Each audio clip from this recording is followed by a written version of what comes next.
तैयारी next level में आपका स्वागत है। भारत 360 डिग्री की क्लास में हम 29 जनवरी 2026 की महत्वपूर्ण घटनाओं और उनके पीछे के स्टैटिक जीके को विस्तार से समझेंगे।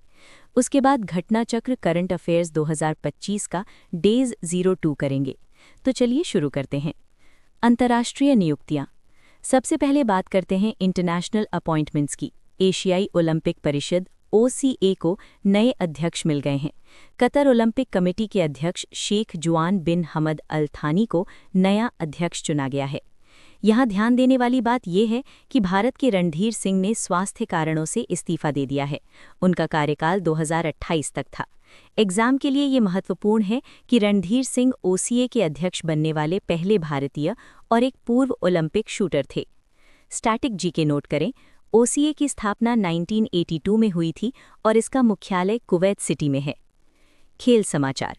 स्पोर्ट्स में पुरुष हॉकी इंडिया लीग 2025-26 का फाइनल रिजल्ट आ गया है।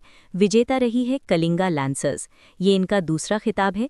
इससे पहले उन्होंने 2017 में जीत हासिल की थी। उप विजेता रांची रॉयल्स रही। ये फाइनल भुवनेश्वर के कलिंगा हॉकी स्टेडियम में खेला गया। याद रखें, इस लीग की शुरुआत 2013 में हुई थी और पहले विजेता रांची राइनोज थे। अंतर्राष्ट्रीय व्यापार। एक बहुत ही ऐतिहासिक खबर है। भारत और यूरोपीय संघ EU के बीच मुक्त व्यापार समझौता संपन्न हो गया है। आपको जानकर हैरानी होगी कि ये बातचीत 18 सालों 2007 से 2025 तक चल रही थी। इस समझौते के मौके पर एंटोनियो कोस्टा और उर्सुला वॉन डेर लेयन मुख्य अतिथि के रूप में शामिल हुए। इसका फायदा ये होगा कि भारतीय उत्पादों पर EU में टैक्स लगभग खत्म हो जाएगा, जिससे हमारा व्यापार दोगुना होने की उम्मीद है। EU के बारे में याद रखिए कि इसमें 27 देश हैं और इसका मुख्यालय ब्रुसेल्स में है। रेलवे आधुनिकीकरण। भारतीय रेलवे ने अपना पहला ह्यूमनाइड रोबोट लॉन्च किया है, जिसका नाम है अर्जुन ARJUN। इसे विशाखापट्टनम रेलवे स्टेशन पर तैनात किया गया है। इसका काम RPF की मदद करना और यात्रियों की सुरक्षा की निगरानी करना है। इसका नाम महाभारत के अर्जुन के मछली की आंख वाले सटीक निशाने की क्षमता पर रखा गया है। वैश्विक तकनीक और ऊर्जा। चीन ने जियांगसू में दुनिया का सबसे बड़ा कंप्रेस्ड एयर एनर्जी स्टोरेज बनाया है, जिसकी क्षमता 600 मेगावाट है। ये लगभग 6 लाख घरों को बिजली दे सकता है। वहीं दक्षिण कोरिया ने दुनिया का पहला व्यापक AI बेसिक एक्ट लागू किया है। इसके तहत स्वास्थ्य और परमाणु सुरक्षा जैसे क्षेत्रों में AI पर इंसानी निगरानी रखना अनिवार्य कर दिया गया है। राष्ट्रीय योजना। प्रधानमंत्री जी ने तिरुवनंतपुरम, केरल में PM Svanidhi credit card launch किया है। ये उन स्ट्रीट वेंडर्स के लिए है जिन्होंने अपने पहले 2 लोन 10K और 20K सही समय पर चुका दिए हैं। इसकी शुरुआती लिमिट 10,000 रुपये है, जिसे 50,000 रुपये तक बढ़ाया जा सकता है। राज्य सरकार की योजनाएं। पंजाब, यहाँ मुख्यमंत्री सेहत बीमा योजना के तहत परिवारों को 1 लाख रुपये तक का कैशलेस इलाज मिलेगा।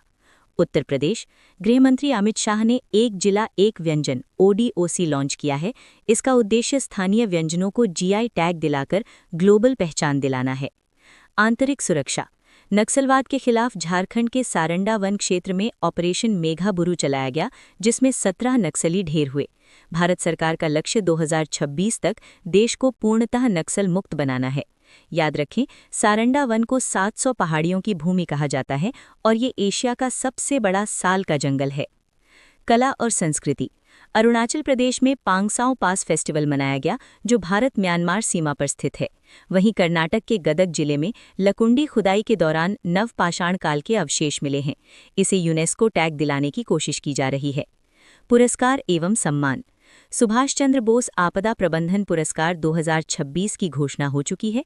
संस्थागत श्रेणी में ये सिक्किम राज्य आपदा प्रबंधन प्राधिकरण SSDMA को और व्यक्तिगत श्रेणी में कर्नल सीता अशोक सेल्के को दिया गया है।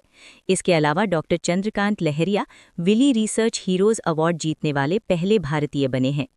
श्रद्धांजलि। पूर्व BCCI अध्यक्ष इंद्रजीत सिंह बिंद्रा का 84 वर्ष की आयु में निधन हो गया है। उन्होंने 1987 के वर्ल्ड कप को भारत लाने में बड़ी भूमिका निभाई थी। महाराष्ट्र के उप मुख्यमंत्री अजीत पवार का भी एक विमान दुर्घटना में निधन हो गया। स्रोत आधारित। पर्यावरण और दिवस। 27 जनवरी को नेशनल ज्योग्राफिक दिवस मनाया गया, जिसकी थीम थी एक्सप्लोरिंग द प्लैनेट। एक रोचक खबर ये है कि 2 कूबड़ वाला ऊंट बैक्ट्रियन कैमल पहली बार गणतंत्र दिवस 2026 की परेड में शामिल हुआ। फ्रांस ने 15 साल से कम उम्र के बच्चों के लिए सोशल मीडिया पर बैन लगा दिया है। Rapid fire one liners. जल्दी से कुछ और पॉइंट्स देखते हैं। पद्म भूषण 2026 कुल 13 व्यक्तियों को दिया गया। अशोक चक्र अंतरिक्ष यात्री शुभांशु शुक्ला को सम्मानित किया गया। तमसा नदी ये मध्य प्रदेश से निकलती है और अभी चर्चा में है।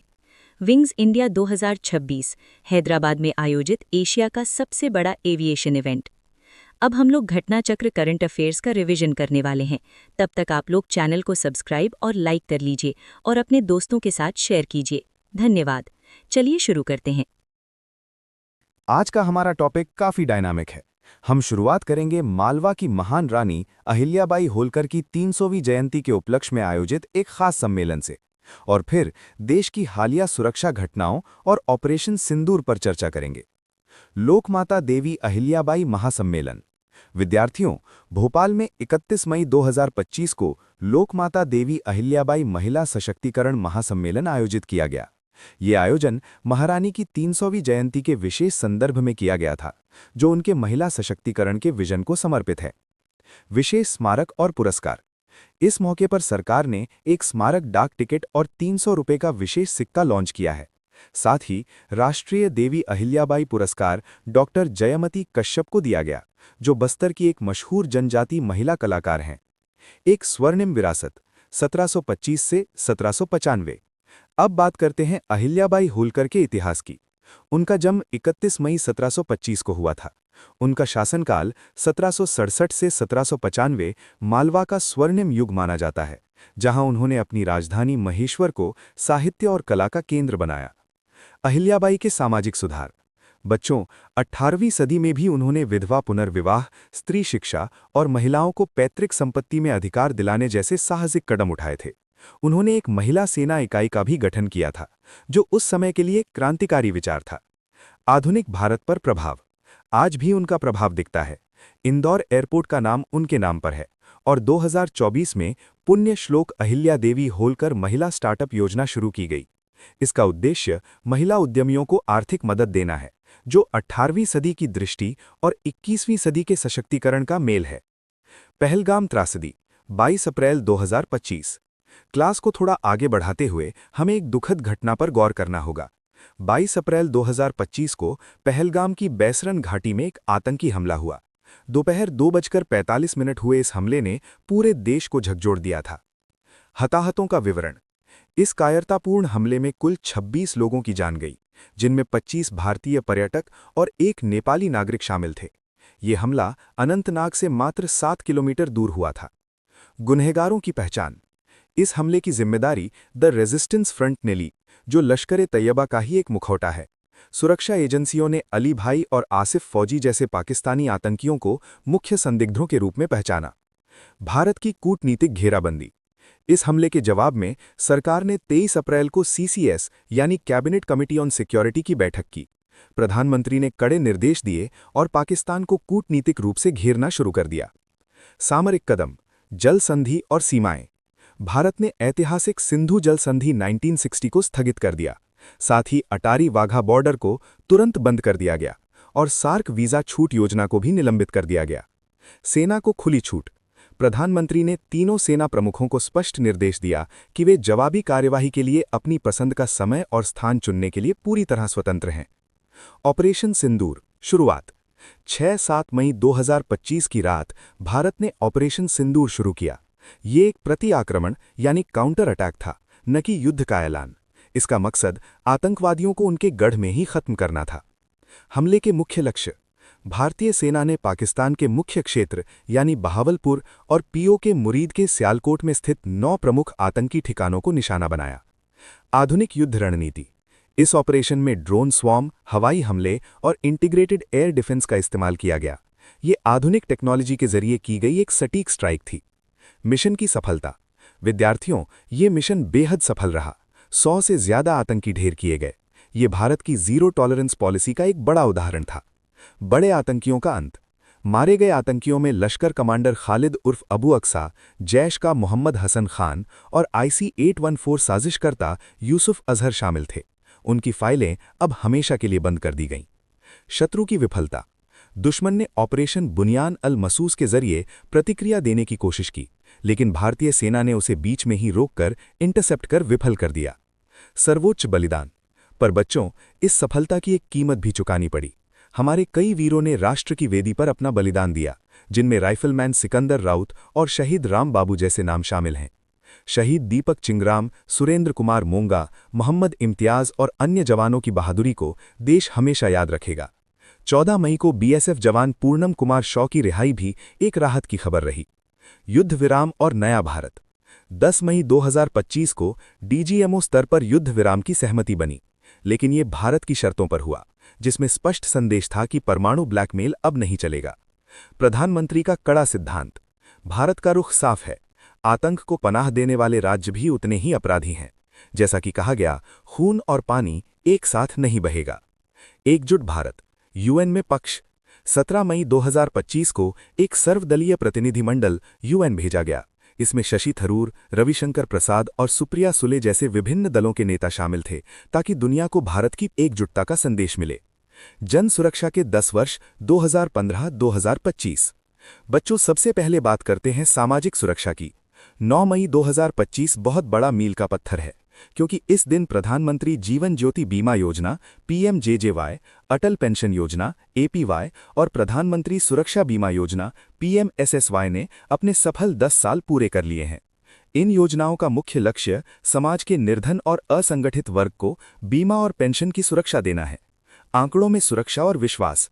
अप्रैल 2025। जरा इन नंबरों पर गौर कीजिए, ये आपकी परीक्षा के लिए बहुत जरूरी हैं।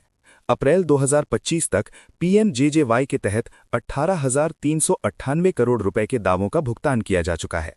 एक और गर्व की बात यह है कि अटल पेंशन योजना एपीवाई में महिलाओं की भागीदारी 47% तक पहुंच गई है।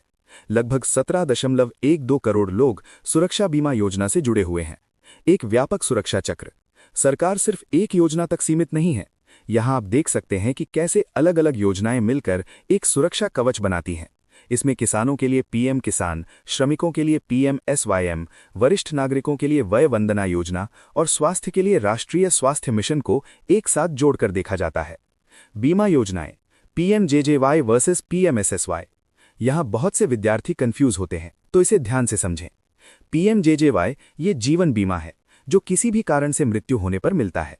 आयु सीमा 18 से 50 वर्ष है और प्रीमियम 436 रुपये सालाना है। पीएमएसएसवाई ये आकस्मिक बीमा है। इसकी आयु सीमा 70 वर्ष तक है और प्रीमियम मात्र 20 रुपये प्रति वर्ष है। इसमें मृत्यु या पूर्ण विकलांगता पर 2 लाख रुपए और आंशिक विकलांगता पर 1 लाख रुपए मिलते हैं। अटल पेंशन योजना और अन्य सहायता।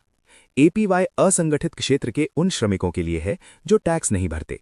18 से 40 की उम्र में आप इसमें शामिल हो सकते हैं और 60 वर्ष के बाद आपको 1,000 से 5,000 रुपए तक की गारंटीड पेंशन मिलती है। साथ ही जननी सुरक्षा योजना जेएसवाई और राष्ट्रीय सामाजिक सहायता प्रोग्राम एनएसएपी जैसी पुरानी योजनाएं भी आज भी उतनी ही महत्वपूर्ण हैं। वेव समिट 2025 मनोरंजन का भविष्य। अब टेक्नोलॉजी की तरफ बढ़ते हैं। मई 2025 में मुंबई के जियो वर्ल्ड कन्वेंशन सेंटर में वेव समिट का आयोजन हुआ। इसकी थीम थी कनेक्टिंग क्रिएटर्स, कनेक्टिंग कंट्रीज। इसका मुख्य जोर एवीजीसी एक्सआर सेक्टर पर है, ताकि 2029 तक हमारा मनोरंजन बाजार $50 अरब का हो जाए। नई शिक्षा नीति एनईपी और तमिलनाडु विवाद। एक बड़ा राजनीतिक और संवैधानिक विवाद चर्चा में है।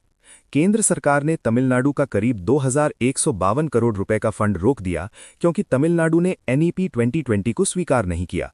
मुख्यमंत्री एमके स्टालिन ने इसे भाषाई ब्लैकमेल कहा है।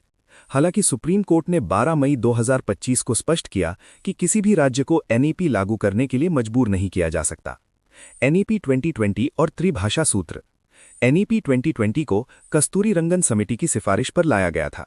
इसका त्रिभाषा सूत्र कहता है कि पहली भाषा मातृभाषा होगी, दूसरी अंग्रेजी या कोई भारतीय भाषा और तीसरी कोई अन्य भारतीय भाषा। गैर हिंदी राज्यों के लिए हिंदी सिर्फ एक विकल्प यानी ऑप्शनल है, अनिवार्य नहीं। संविधान और भाषा के महत्वपूर्ण अनुच्छेद। विद्यार्थियों, ये आर्टिकल्स नोट कर लें। आर्ट 343 संघ की भाषा हिंदी और लिपि देवनागरी होगी। आर्ट 350A प्राथमिक स्तर पर मातृभाषा में शिक्षा की सुविधा। आर्ट 351 हिंदी भाषा के विकास के लिए निर्देश। विझिंजम बंदरगाह केरल की उपलब्धि। 2 मई 2025 को केरल के तिरुवनंतपुरम में भारत का पहला सेमी ऑटोमेटेड ट्रांसशिपमेंट पोर्ट राष्ट्र को समर्पित किया गया। इसकी प्राकृतिक गहराई 20 से 24 मीटर है, जो इसे बड़े जहाज़ों के लिए बहुत उपयुक्त बनाती है। UNESCO memory of the world register. Bharat की दो महान धरोहरों श्रीमद् भगवद गीता और नाट्यशास्त्र को यूनेस्को के इस खास रजिस्टर में शामिल किया गया है। ये पांडुलिपियां पुणे के Bhandarkar oriental research institute BROI में संरक्षित हैं।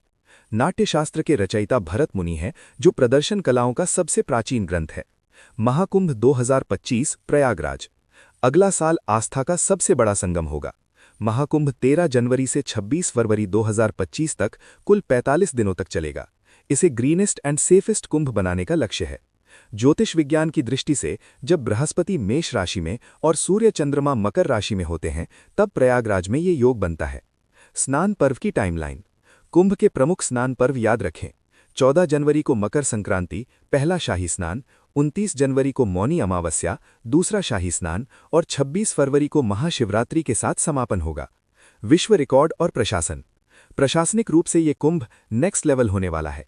सुरक्षा के लिए 50,000 से अधिक पुलिसकर्मी और 2,750 AI आधारित CCTV कैमरे लगाए गए हैं। यहां सफाई और स्वास्थ्य के क्षेत्र में भी कई विश्व रिकॉर्ड बनाने की तैयारी है, जैसे एक साथ 19,000 से ज्यादा